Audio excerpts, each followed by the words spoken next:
নমস্কার বন্ধুরা, আজ আবার চলে এলাম নতুন একটি ভিডিও নিয়ে। আপনারা দেখছেন গোলক ব্লগিং, আর আমি হচ্ছে আপনাদের ছোটো ভাই গোলক। তো চলো বেশি দেরি না করে ভিডিওটা শুরু করা যাক। তো বন্ধুরা, আজ আমি চলে এসেছিলাম হুগলি চকবাজার আড়তে, যেহেতু আমি পেশায় একজন মাছ বিক্রেতা। তো বন্ধুরা, আজ আমি এই চকবাজার আড়তে মাছ কিনবো, আর আপনারাও দেখতে পাবেন কোন মাছের কী দাম হয়।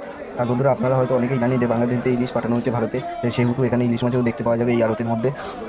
আর হ্যাঁ বন্ধুরা, তোমাদের বলে রাখি, আমাদের হুগলির মধ্যে সবার থেকে বড় আড়ত হলো এই চকবাজারই। কারণ এই আড়ত ছাড়া আরও বিভিন্ন তিনখানা এখানে আড়ত আছে, কিন্তু এই আড়তগুলোর মধ্যে সবার থেকে বৃহত্তম হচ্ছে এই চকবাজারই। আর হ্যাঁ বন্ধুরা, লাইক করতে ভুলো না যেন, আর সাবস্ক্রাইব তো করবেই। এরকম মজার ভিডিও পাওয়ার জন্য সাবস্ক্রাইব করতেই হবে। আর দেখো, আমার ভিউয়ার্স যত বাড়বে তত আমার তো ইচ্ছা করবে না যে আরও আমি ভিডিওটা বানাই।